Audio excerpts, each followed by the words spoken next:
this, but I'm quite happy to be doing this. So this will be a series or whatever, like just streaming random um, to talk about something that yeah, I seem to like quite a bit, which is to play Magic, to talk about Magic. Um, so that's why I decided to start this. I've been streaming myself playing, but then I also thought of having something else, and then this is what I came to.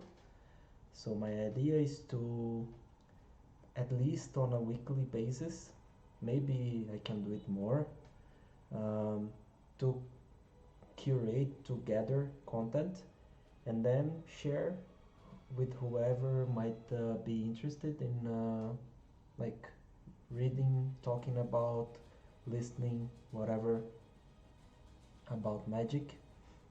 Um, so I go by Doven System Mage.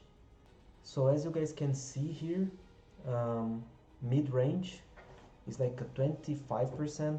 I've been playing it myself, not with Nisa though. I've been playing the pure Simic Ramp Elemental version of it, but it seems to be quite popular right now. Of course, Nisa is still a major force with 99.97% among the decks tracked here.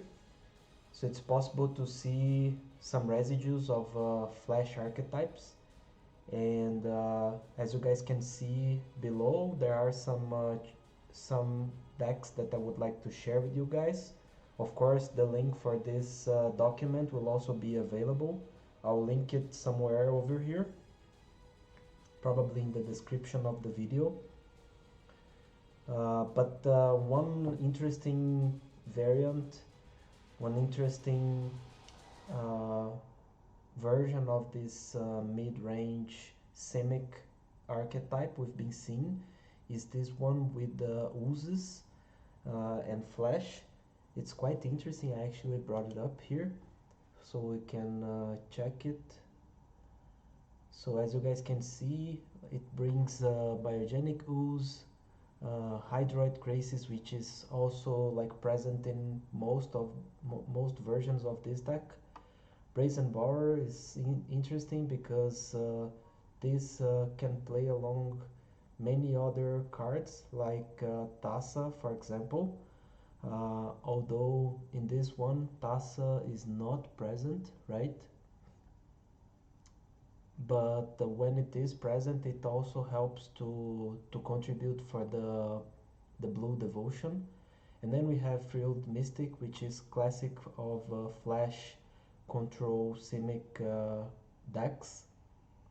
And then Nightpack Hampshire again, flash again with Wildborn Preserver. Nissa is like classic for flash decks as well. Vivian here, I think it's because there is this focus on creatures, and you can also play everything as though they had flash. And then we have Wilderness Reclamation, which is amazing and gives us an obscene amount of mana to play all the oozes that we might want. Quench to control, Ashok the Rager to control, Tassa's Intervention to control, Unsummon to control, Whirlwind Denial to control, and then a bunch of Shocklands. This Karn Bastion is new, so this helps to proliferate, which plays along Ooze and also Droid Crisis. So this is a really nice addition to the archetype. Temple of Mystery, just to help like fix some draw. Fabled Passage as well, and the rest is pretty much like standard. So we have the Great Henge. This is something that is quite unexpected but interesting as well. Sorcerer's Spyglass to counter cat decks and whatnot. And then on the sideboard we have Shifting Ceratops, which is also good against the one of the forces that have been quite popular right now, which is Esper Control and the Zorius decks. Lovestruck Beast is also an amazing card to play on this green deck. Destiny Spinner plays really well with other enchantments. Really interesting creature. Mythical Dispute to help with the control. Aethergus to play against all other green decks, but also some red decks and Gruul decks. Ashiok Erasures in case you need to uh, improve your control. Return to Nature to play the decks like Marju enchantments and whatnot. And last but not least, this card to help you control the graveyard. So this is the first deck that I would like to share. This is quite interesting, by V Morphing V. The link will be available in the document, which will have the link available in the video description. And then as a second version of the same archetype, but in a way quite different, we have a bit more focus on elementals, and Risen Reef is one of the key cards here, so you can draw more and more cards. And then we have Leafkin Druid, which helps both with ramping up the mana and to draw cards. As we play it, then it helps to keep the speed going, and then we can start like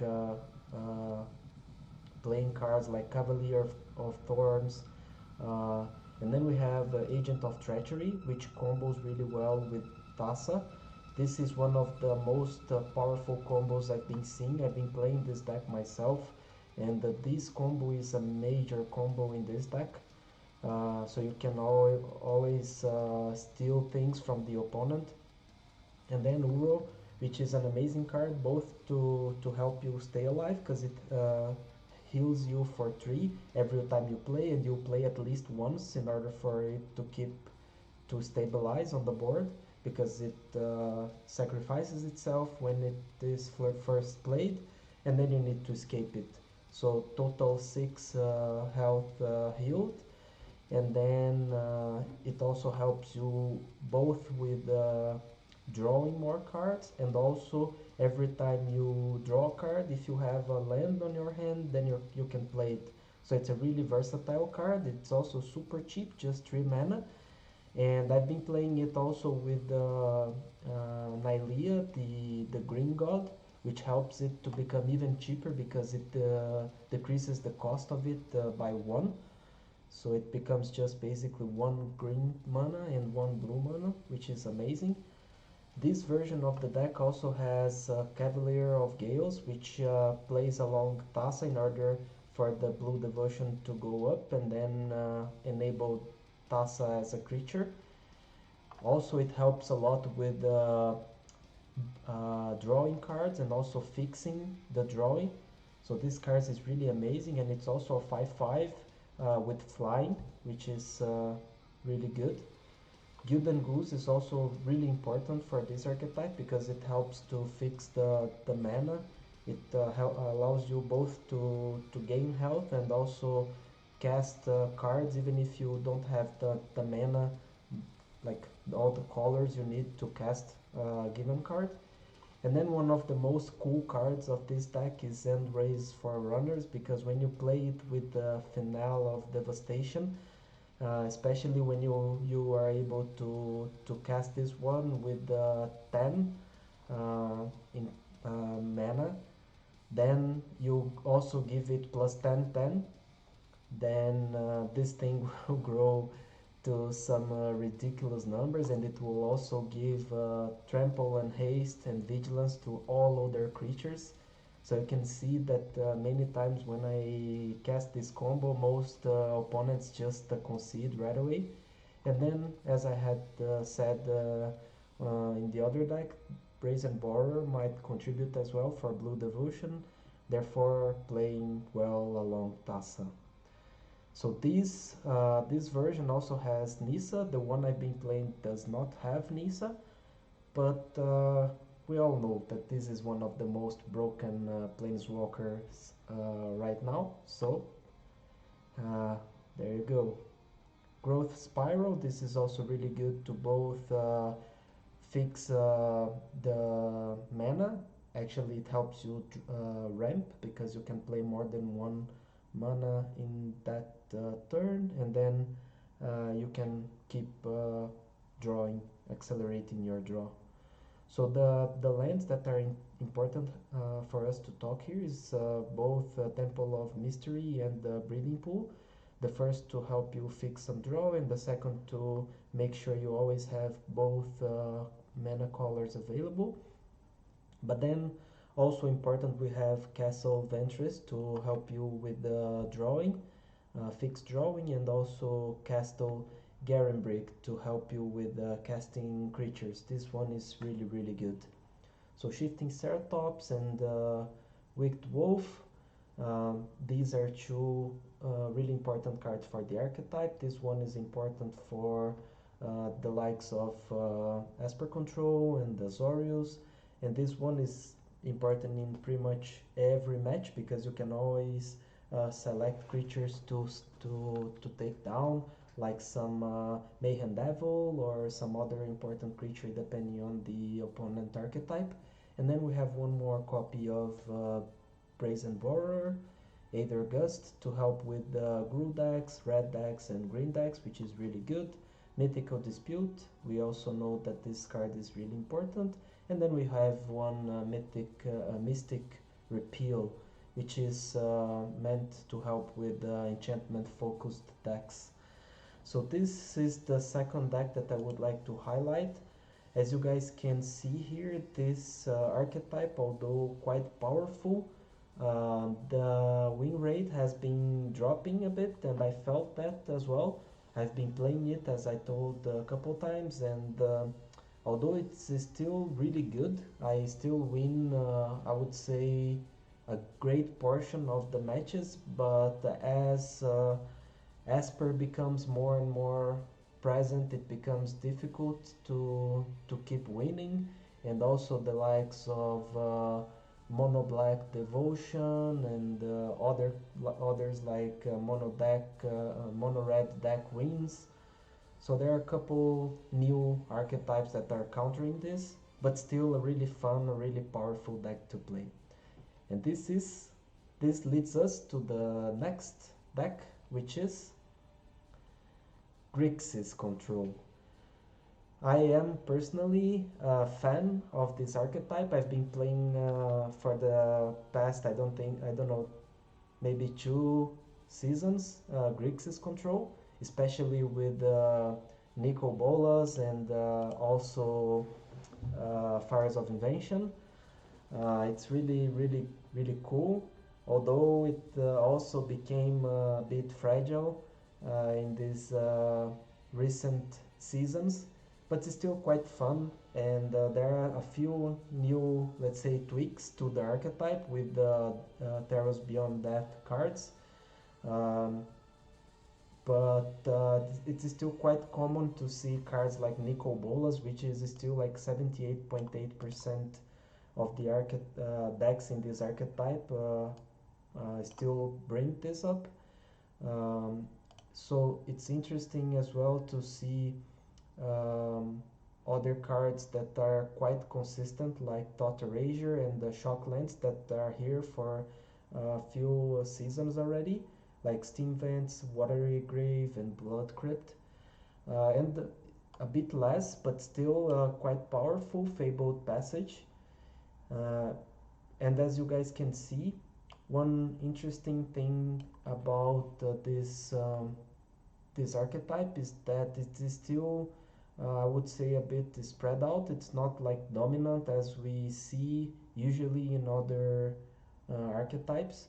And when I say that, what I mean is that you can see many different versions of Grixis Control.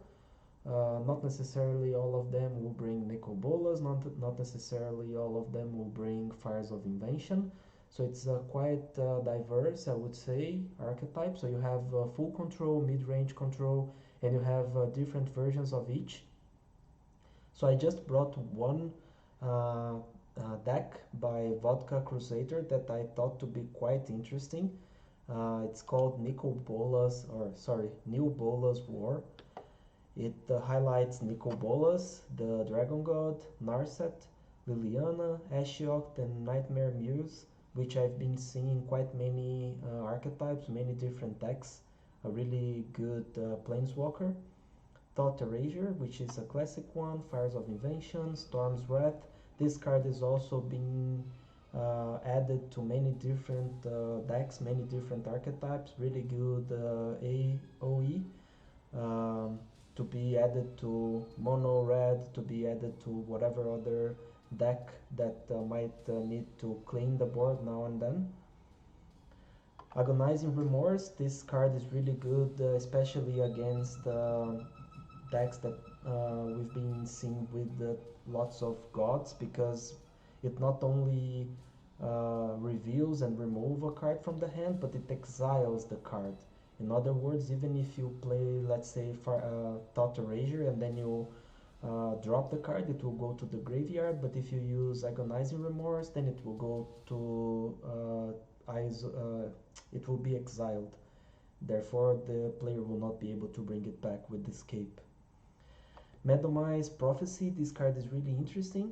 I also like quite a lot Omen of the Sea.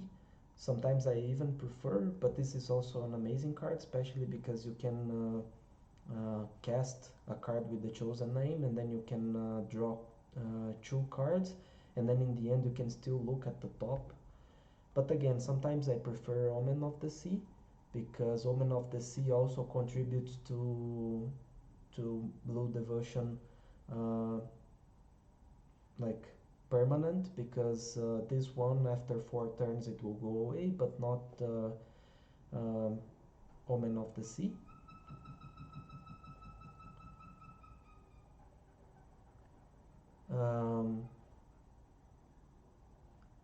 Here we have an interesting addition to this archetype, which is Croxa, Titan of Death's Hunger. This card is really good. This card is really interesting. It allows you to, for 2 mana, 1 black and 1 red. So you can even play it like way before playing Fires of Invention, and you force the player to discard a card, and if they do not discard a card, then they have to pay 3 health, 3 life. You can also escape it for 4 mana, 2 black and 2 red, plus 5 cards being exiled, which is a bit expensive, but still when you do it you have a 6/6 card. And I've been also seeing some players play it with Hushbringer, which is broken to say the least, but a really good combo, really nice combo.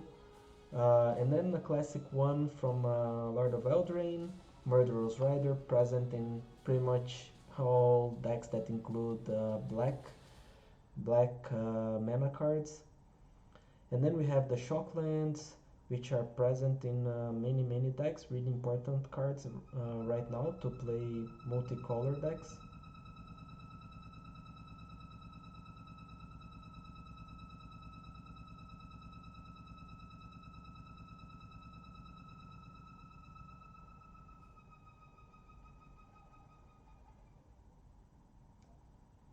And then we have Temple of Epiphany to help with just a bit with fixing the drawing. But the really important one here is to play Castle Ventress. This card, after you play Fires of Invention, is extremely important, because you can add the breakpoint to the beginning, to the pre-draw phase, and then you can spend the mana that you won't need it anyway, because Fires of Invention um, allows you to not spend mana and still draw play cards. So you can trigger this very in the very beginning of your turn, and then you can make sure you draw the card that is most valuable to you, and then you can play it right away with Fires of Invention. Really good combo. And then we have Temple of Deceit here, which also helps with fixing drawing in the beginning if needed, and then Temple of Malice to do the same. On the sideboard we see Unchained Berserker, which has protection from white, which is a color that has been gaining lots of attention. It's quite powerful as of now, with like many enchantments and many cards being buffed. So this card can be like really powerful, even though it only has 1/1, but it doesn't matter if the opponent has like 15/15 if you have protection against white, right? So it's a really good card, and also it gets +2 attack if you are attacking. Then it also works in some cases as a strong card to drain opponent's life. And then we have Erebos Intervention. This one is good both against aggro because you can gain life, you can remove creatures, and you can also exile cards, which helps with gods and whatnot that are escaped from the graveyard. Cry of the Carnarium is a classic one in this archetype as well, and this one is good, so you can exile all cards that die from the +2/+2. So this card is really good. Noxious Grasp, which is also really good against green oriented decks like a Simic Ramp or even Jund and all the other green based decks we've been seeing around. Tyrant's Scorn is also an important card because it helps you with the creatures with the 3 or less, which is, let's be honest, quite a big part of the meta are still cards with less than 3 mana, 3 or less than 3 mana. And then Duress, in case you have an opponent which controls a lot, or maybe want to break some sort of combo. This card can help a lot for you to, right in the very first turn, to drop cards from your opponent's hand. And then unexpected but quite powerful card for the same purpose is Devriel Rogue Shadow Mage, which can be played right, not right, but even before even before Fires of Invention. So this card is really good as well. You can play it. You can like force your opponent to drop cards. This card until they don't have many playable cards or they've been crippled by whatever you made them discard. And one of my favorites, Ashok, the Dream Render. This card is especially good in the current meta because it empties the opponent graveyard and exile all the cards there.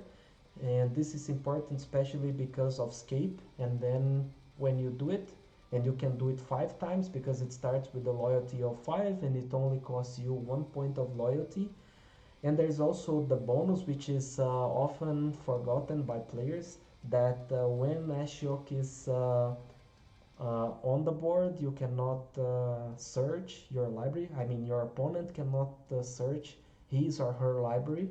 And this is really good. Sometimes people forget it and they try to do a Fabled Passage, or they try to use whatever card that need to search the library in order to bring a creature, in order to bring a land or something, and then they can't because Ashok stops them from doing it. That's it, guys. Let's move forward.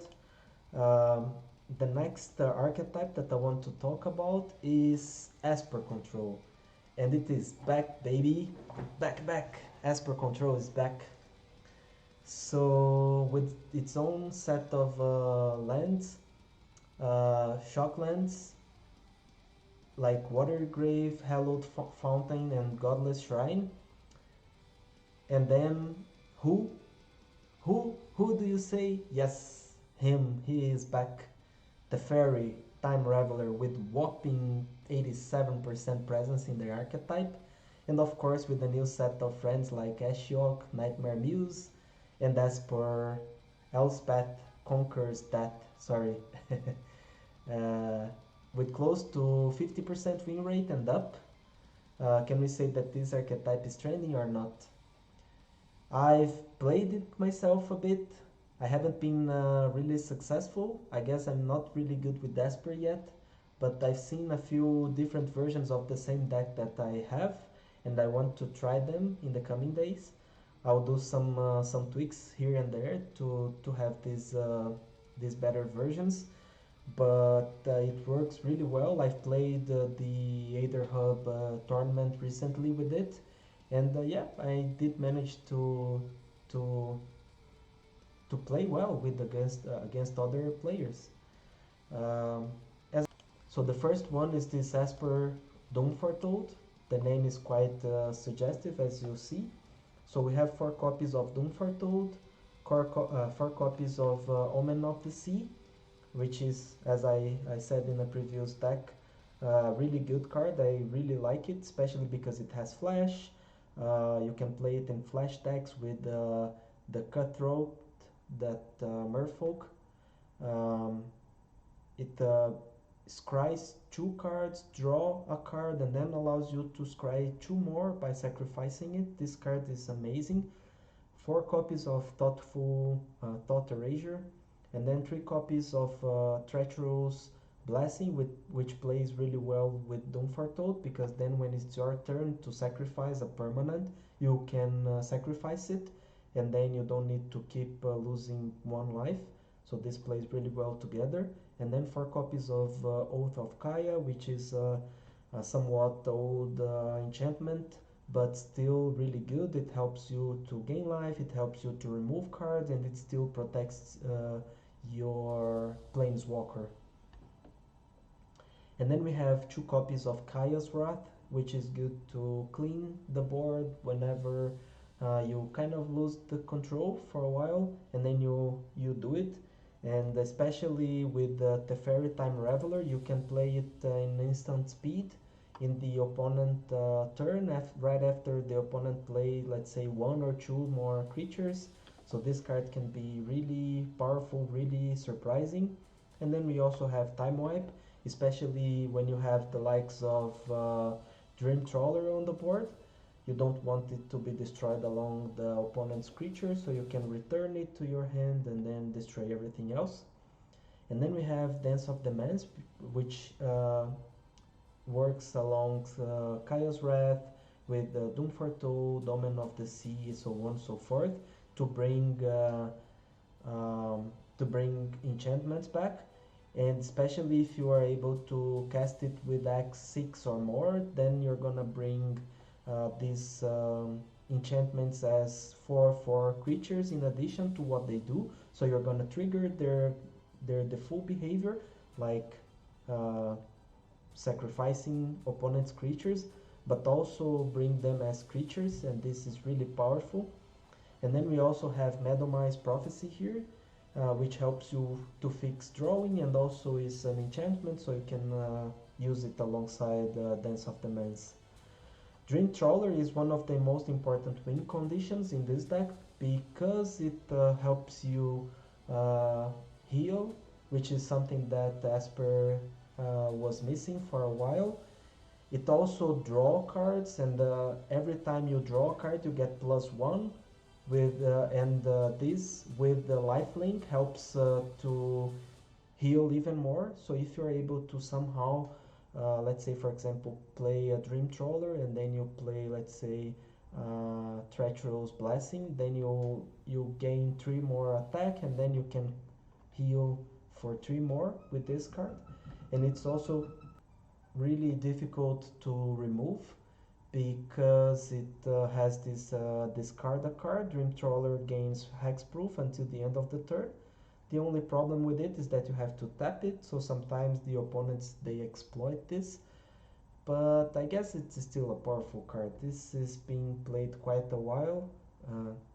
This has been played quite a lot recently. And then we go to the next one, which is Murderous Rider.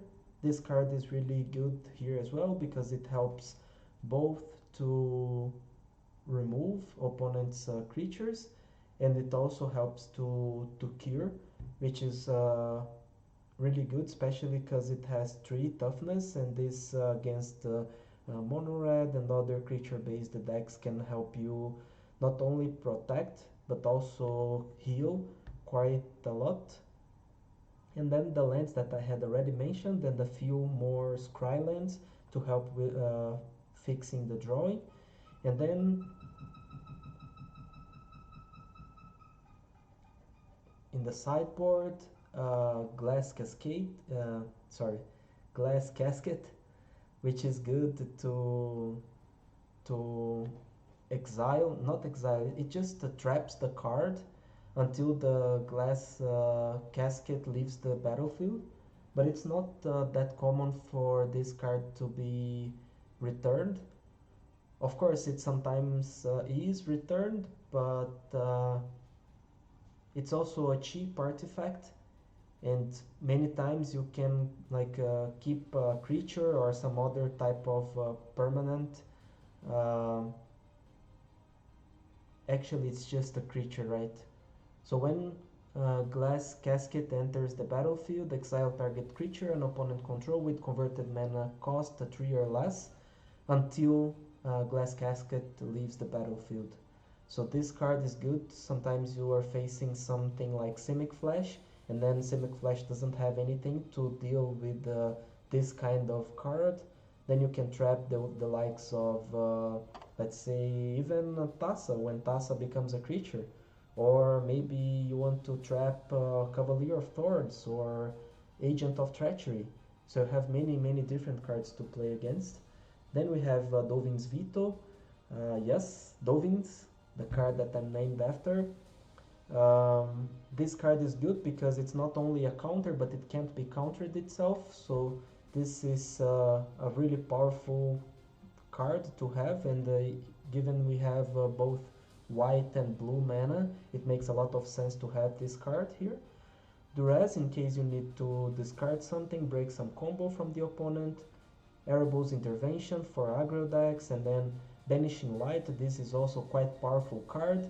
This card works both with the creatures, works with enchantments, works with planeswalkers and whatnot.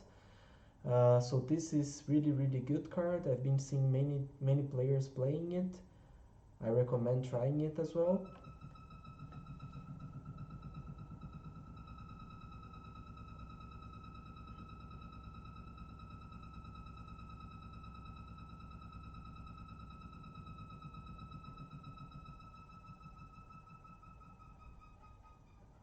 And we have Heliod's Intervention.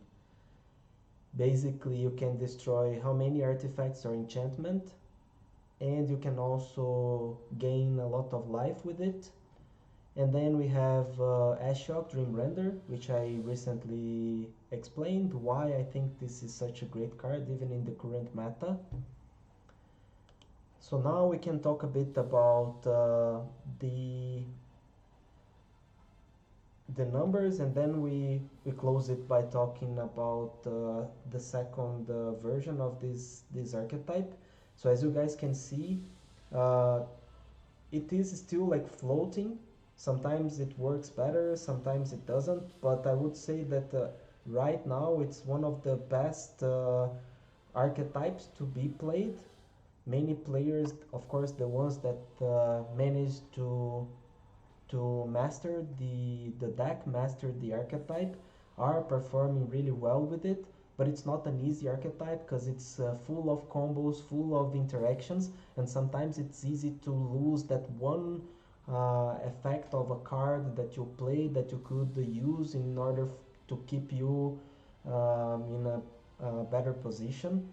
But it's also quite fun deck because it even after playing it many times, you're always learning how to combine different pieces in different ways, and then win games and surprise your opponents with it. Okay, so let's talk about the last deck of today. And this deck is really interesting because it did release the Kraken. So to release the Kraken, we see Kiora Best the Beasts. Sorry, Kiora Bests the Sea God. which is an enchantment, a saga that creates an 8/8 blue Kraken with hexproof, which is by itself already quite powerful, even though the card costs 7 mana. Tap all non-lands permanent target opponent controls, and then they don't untap their controller's next untap step, so you make them lose a turn, and then you gain control of permanent an opponent controls, and you untap it, which works kind of like Agent of Treachery, but it also untaps it. So this card is really good. And then we have Kaya's Wrath, for the same reason we have in the other deck. For the same reason we have also Oath of Kaya. And here we have Absorb in the main deck, which is quite interesting. So it has a bit more control in it. And then we also have Thassa's Intervention, which works both as a control card, because you can counter, and it's really hard to pay the price for this counter, because usually, like, if you pay 2, then the opponent has to pay 4, so it becomes really difficult for the opponent to play around it. And then we have Madame May's Prophecy, which is an also really good enchantment. Thought Erasure, Tyrant's Scorn, 1 copy of this Spark. This Spark is also a really good card in the current meta, because you can exile, and exile is the key word of this meta, because killing things is not enough anymore, so you have to exile them. And this one exiles all permanents with the 4 mana cost or greater, and this is good against planeswalkers, against strong creatures, against strong enchantments, so it's a really strong and important card right now. Dovin's Veto, I also talked about it in the last deck, so it's also an important card to counter stuff, and also to make sure you don't get countered yourself, especially when you're playing against other blue decks, other control decks, you know.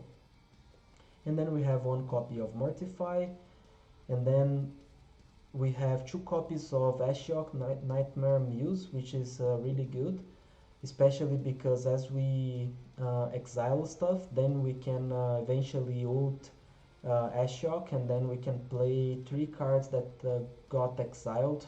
I mean, 3 cards from the opponent that got exiled, then play them without paying their mana cost. So this ult is really, really good. And especially when you attack with the 2/3 creatures created with the first ability of Ashiok, then you can force the exile of cards from the top of the opponent's deck, and then eventually you can ult and play 3 of those cards for yourself. And then we have the Fairy, which is pretty much a constant in, I would say, all Azorius decks, Asper decks, and whatnot. And then we have a really, really interesting addition to this one, which is Kunoro's Hound of Atheros. And this card is interesting here because it has Vigilance, Menace, Lifelink. It stops cards from being played from the graveyards. In other words, no card can escape the graveyard. And for this deck, it doesn't really matter, because there are no cards being played from the graveyard, but many other archetypes and many other decks are playing gods, are playing escape cards, are playing giants, are playing many creatures that can get stopped by this, including the cat. That's important to emphasize. And then we have 1 copy of Fae of Wishes, which is also quite popular, I would say. I've been playing it quite a lot in my Grixis control deck. And then we have a few Shocklands. We have Castle Avondale, which is good to summon creature tokens. We have a few cards to also fix the drawing, like Castle Ventress, Temple of Silence, and Temple of Enlightenment. And then on the sideboard we have 2 more copies of Kaya's Wrath, which shows us that this deck is really, really serious about control, And we also have 2 copies of Tyrant's Scorn, 1 more copy of this Spark, 1 copy of Ethereal Absolution. This is interesting. All cards, all creatures get +1/+1. All opponent's creature get -1/-1. This is strong against mono red, although it's a bit slow to play against mono red because it costs 6 mana. But this is also interesting because you can exile a target card from an opponent graveyard, which helps to control the likes of Uro or Croxa or whatever other card that keeps escaping the graveyard. And then every time you do that, you also create a 1/1 spirit with flying, which is also good as a token. And then we have Chemster's Insight to help you fix the drawing a bit. 1 more copy of Mortify, 2 copies of Mythical Dispute, 1 copy of Aethergust, and 2 copies of Ashiok Dream Render. Whew, that's it. This deck is... wow, this deck is interesting. And there's a really good video here as well. The link will be available here as all other decks. So you guys can watch the video, can watch all the other decks videos and can study them and climb the ladder. That's it, guys. Just a quick break now to drink some Coke, Coke Zero. Never drink Coke with sugar.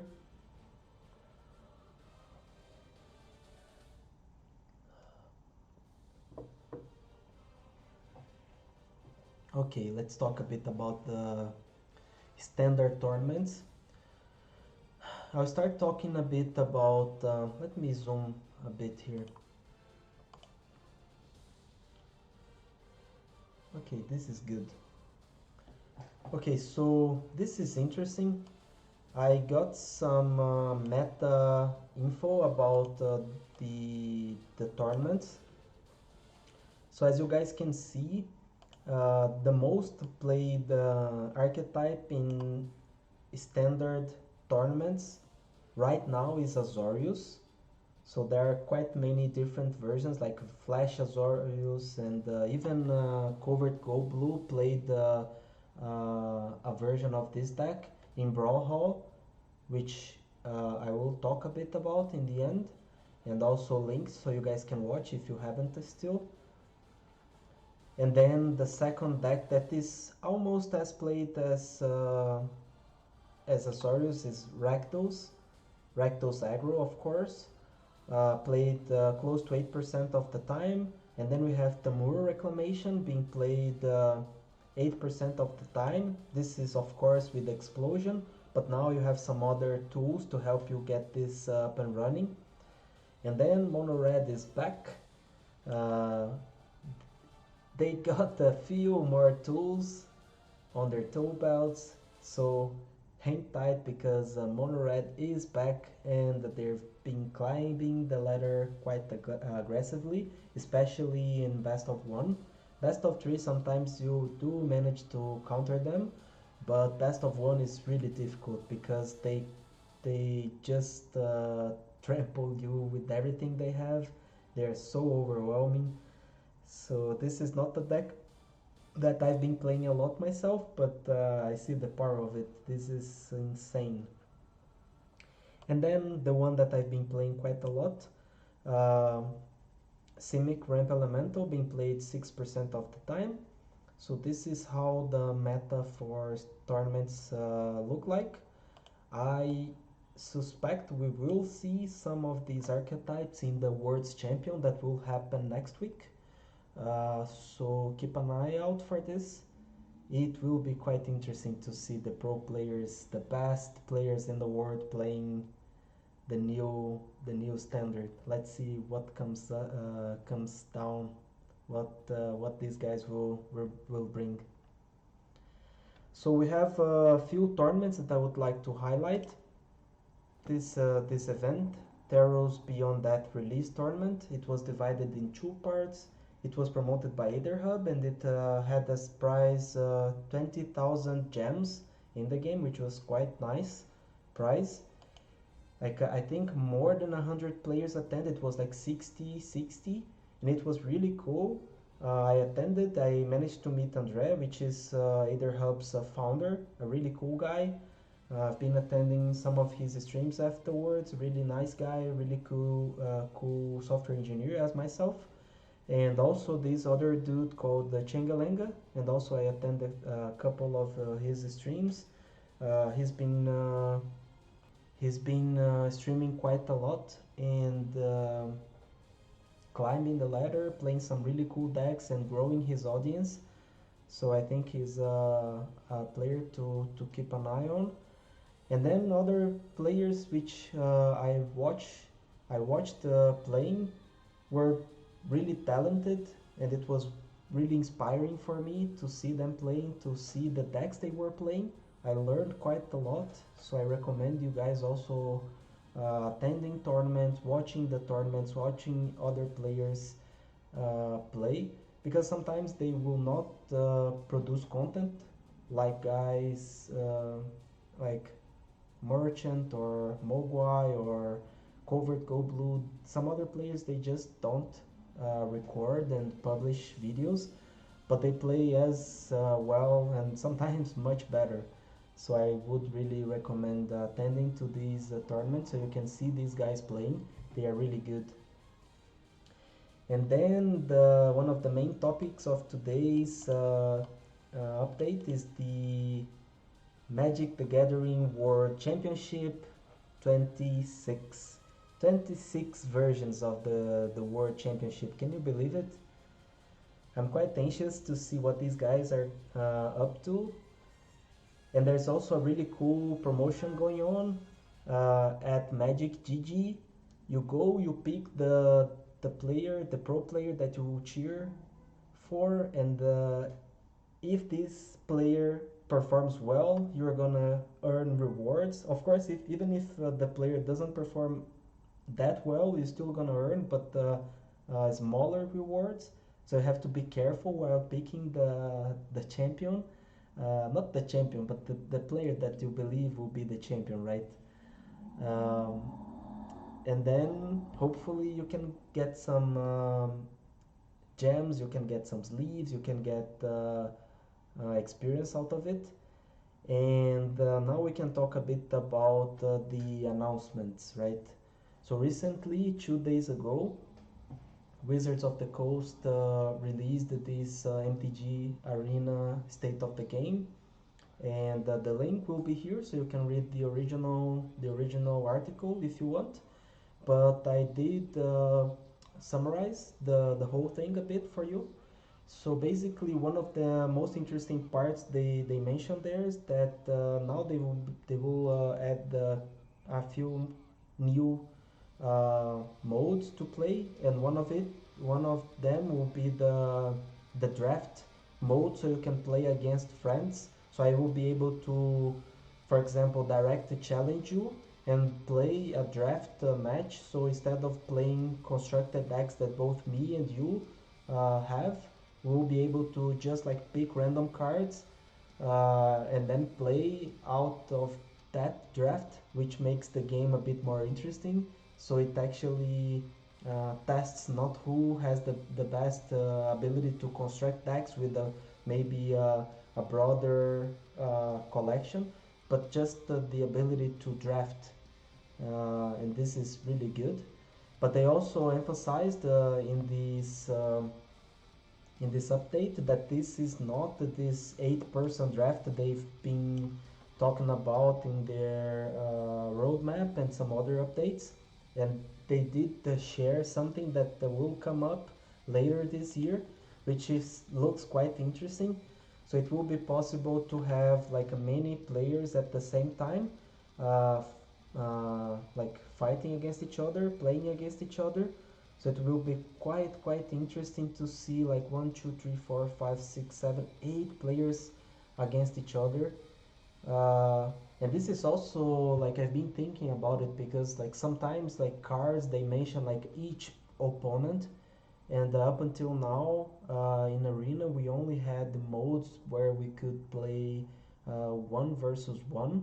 But in paper Magic, it's possible to play, like for example the game night, that you can play 5 people at the same time. And now with this incoming feature, it will be possible to play against many other players at the same time. Don't ask me how it's gonna work, I don't know, but it's interesting. I'm looking forward to play this mode. Moving forward, I already described this, but now with a few more details. From the 14th until the 16th for free, uh, there will be an event in the game. This event will be called Be Your Champion event, and you'll be able to play with the decks that were submitted by the pro players that are going to the worlds. And by doing it, you'll be able to earn Mastery XP and also a dope World's Championship sleeve.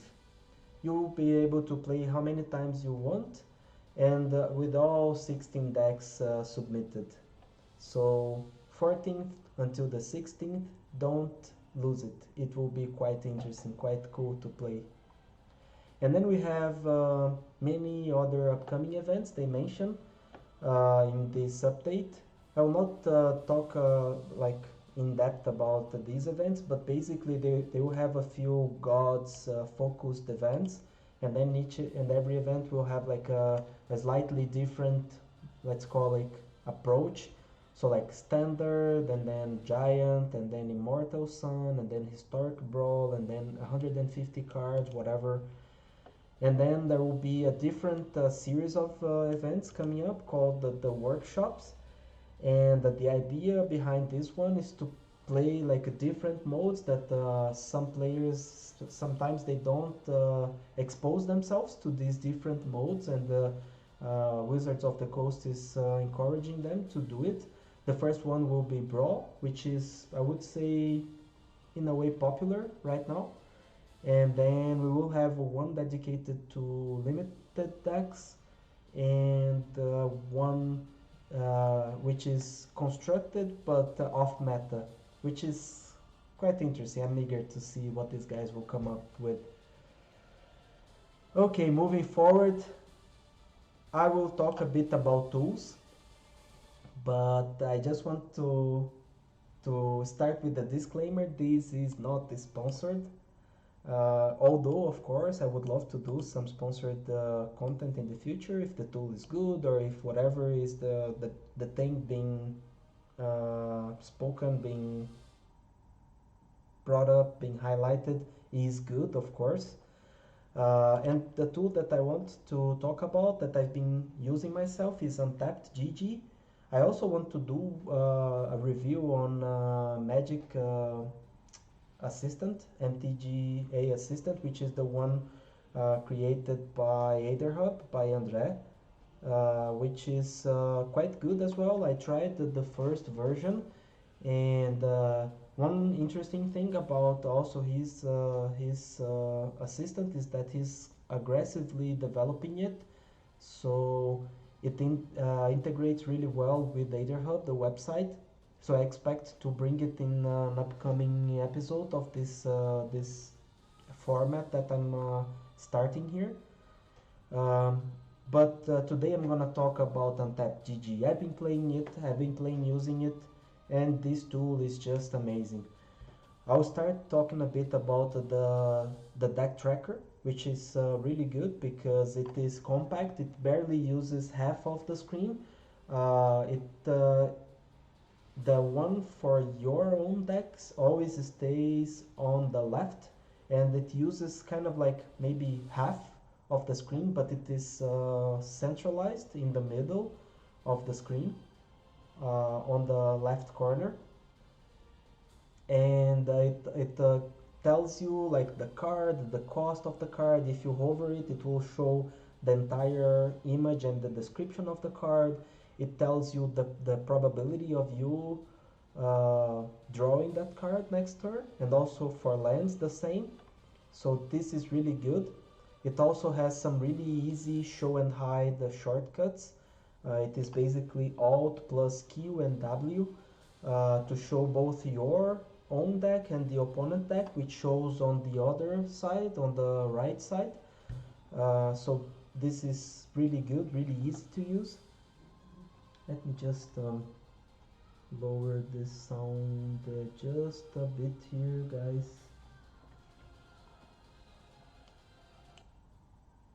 Okay.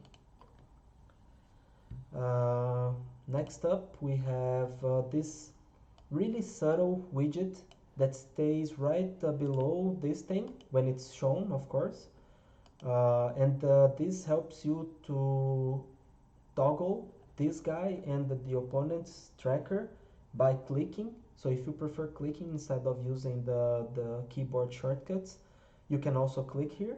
You can also see your profile. I will show a bit more about the profile down below. And it also shows you the probability of drawing a land. And we all know that we get screwed by mana, so it's really valuable to know what's the probability of drawing lands next turn. So now this is part of their website. This is not part of the in-client extension, but this is, man, really good. I love this chart. I really love it. So it shows you like where you are right now on the ladder. It shows you how you've been progressing on the ladder. It also, like when you hover it, it shows you like in depth how did you progress, what was your win rate. If you guys also notice here, we have the symbol of the current set. So I imagine that when we are like transitioning between sets, it will also show here. And this thing also works as like you can pull it and then you can like have more focus on specific dates, specific moments of the season. So I really like this ladder performance chart. And then the next one, also on their website, is the overall statistics widget. This is really good because it says what is your overall win rate. As you guys can see, my win rate is quite bad as of now. Since I started using it, I need to improve. Please help me improve it. It shows you how many matches you won, how many matches you've lost, and it also shows the time played, how long, like how what is the overall time played in your account since you started using it, of course. And also it tracks what was the highest rank you've achieved since you started using it. It cannot go back in past before you started using it. It only has info about the moment where you started using it onwards. And it also shows the performance for specific colors. And then as you guys can see here, my best performance is with Simic, but it also shows the performance with other decks as well, with other colors as well. Although the sample here is not really high, but you guys can see that my win rate with the other archetypes is way worse than with Simic. And then it also shows the matchups. This is one of my favorite charts here because it helps you to see what is the win rate you have against certain archetypes. And this is good because sometimes in a given level, let's say gold or silver or platinum, you might see like a trend in like, okay, this level I've been seeing quite many Asper, I've been seeing quite many mono red or something like that. And then you see, hey, like the performance of this specific I mean my performance against this specific color is not that good. I might try like a different approach. And then also like the website has deck specific statistics that can help you to understand which decks perform better against specific colors, and with it you can maybe counter and climb the ladder a bit faster. To close the episode, we will talk a bit about the community. Let's just not focus there yet. So I've been following these two subreddits, which I recommend. especially the first one. There are quite many funny topics there, but also quite many rich discussions about different topics. So it's one of the best places to keep up to date with what's happening in the Magic scene. And if you are a bit more in depth in Magic, if you play paper Magic, then Magic TGC subreddit is also really good. It's even bigger than Magic Arena. Myself, I sometimes I enter, but it's not one that I follow a lot myself. Um, but it's a good source of information, a good place to ask stuff, a good place to meet other players. And last but definitely not least, a special shout out to WaderHub. You guys heard me repeating this name like hundreds of times already. This website is really good. I recommend you creating an account, seeing all the tools they have, and interacting with other players, sharing your decks, and so on and so forth. And also to join their community. They have a really cool community on Discord. They have people talking about Magic. You can challenge other players there. You can talk to other players. It's really cool. And then to really wrap up, I promise now, a few articles, videos, and other medias that I would like to share with you. So André, Life Road or Live Road, something like that, has released a nice article on MTG ranking system, and it's really good. Like it's nothing like advanced, but it's interesting because sometimes like Magic can be so complicated. Like you have to know that you have like a limited rank, and then you have like standard, and then like how you will be positioned when the season finishes, what are the prizes, so on and so forth.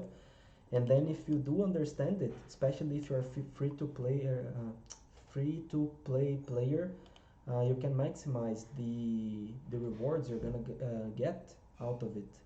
So I do recommend reading his article. I did, and it's really good. And then the last tip uh, that I want to give you is to watch the latest Brawl Hall. This tournament is produced, I think, like mainly by Merchant, but also other guys like Craig. And there is also like there are also some really good players broadcasting it, like Alias, and I think even there was another person which I forgot the name. I'm sorry, but it's a really good tournament. It's like 2 hours video. It's a bit long, but you don't need to watch it all at once. You can watch like I don't know, like just a few matches, and then eventually you get to the end. But they have players like Merchant himself playing, Craig playing, Covert Go Blue playing, and some other players that if you play Magic for a while, you recognize their names. They are really good players. This is, as far as I know, a tournament that you enter by being invited. So I guess if you want to be eventually invited, you need to somehow stand out. But as like someone that likes to watch Magic content, someone that likes to see other players playing, I recommend watching it. It's a really good tournament. It's of course, as the name suggests, played in the brawl format, and it's really good because they bring all sorts of different decks. This is the third edition of it, and if you haven't watched the first and the second, this might also be a good thing for you to do, to watch it. So the content I had for today is over. I hope this is helpful. I hope this can help you to stay on track with what's happening in the Magic scene. There are always quite many things happening at the same time. I will try, as I said in the beginning, to create these videos maybe like on a weekly basis. I might, if depending on the feedback, to to, instead of having this long format, maybe create smaller videos. I don't know. My idea moving forward is to have people on the stream, maybe have something like Q&A, maybe have like discussions with other players. And of course, I also will stream myself playing. Maybe you guys can join the stream, can teach me how to play a bit better, because as you guys saw, my win rates are not that high, but it's fine because I'm learning quite a lot about Magic. So that's it. I see you guys next time. Bye.